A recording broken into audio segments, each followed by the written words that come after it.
Se nós ou qualquer ser vivo estamos aqui nesse planeta azul, certamente por conta da estabilização de uma órbita. A órbita do nosso lar, do universo, é a Terra.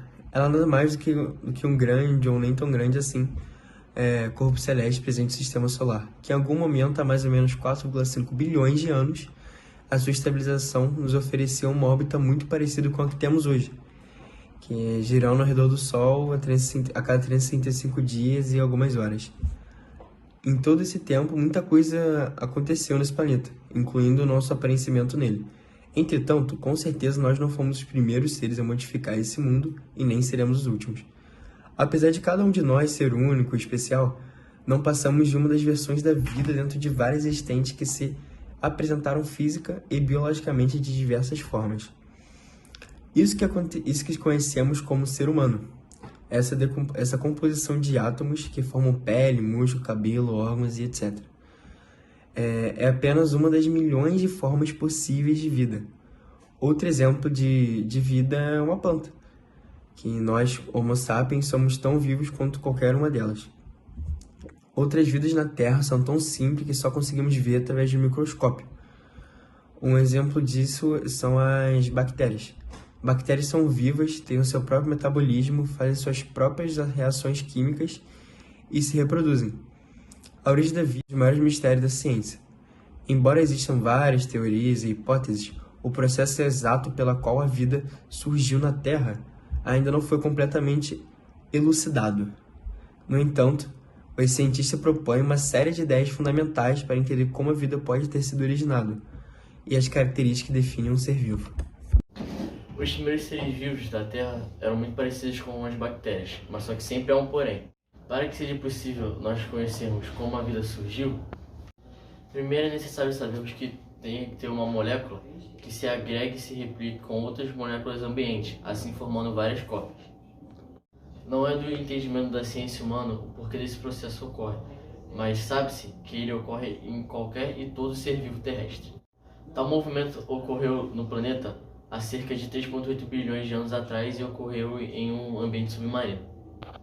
Até que essas moléculas hoje em dia, conhecidas como DNA, se associaram a pequenas estruturas conhecidas como membranas plasmáticas, o que não só oferecia proteção para o DNA, mas também o separava do todo, onde reações específicas poderiam ocorrer e um metabolismo poderia se formar. Assim se criaram as mais primitivas células. O DNA mergulhado em um líquido cercado por uma membrana, que assim se formou o lago microscópico. E foi esse passo, a formação de uma célula, o primeiro gatilho para que tudo que viria a seguir. A vida ia bem na Terra, se multiplicando desenfreadamente.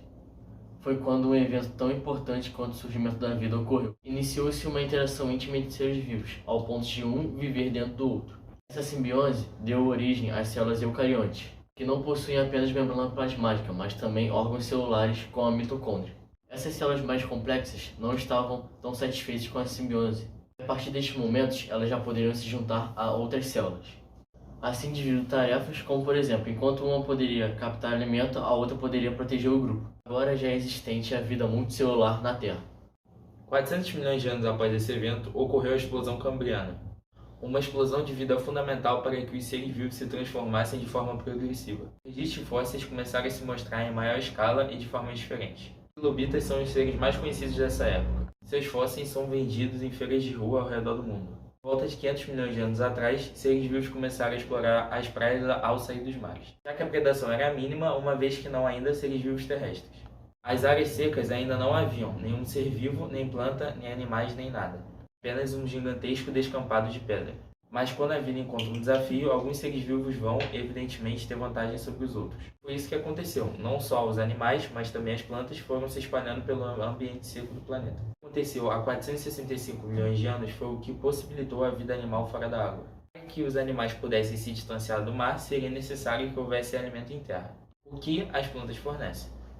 Nesse período que a vida tomou proporções terrestres. Há 400 milhões de anos surgem os primeiros insetos e as primeiras plantas com vasos. Um exemplo delas é a samambaia.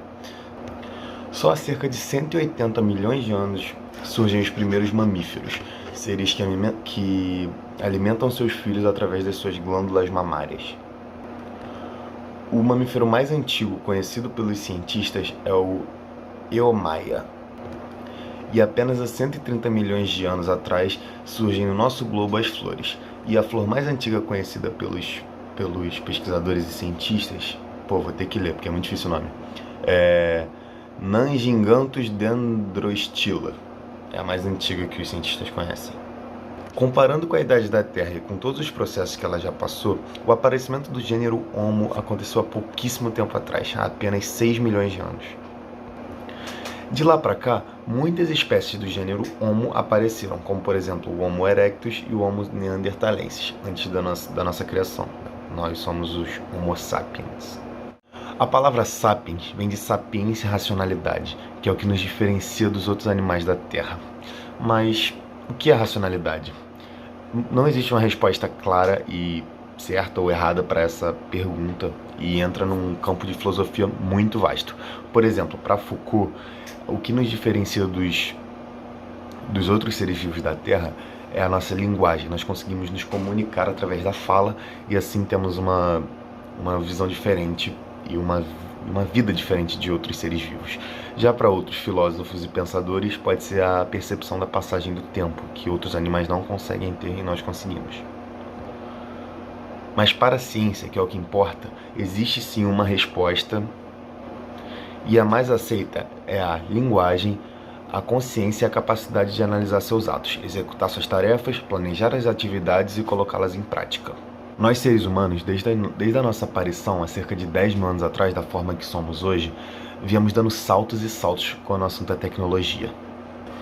Por exemplo, nossos antepassados, quando sentiam frio, eles usavam a pele de outro animal para se aquecer e não morrer de hipotermia.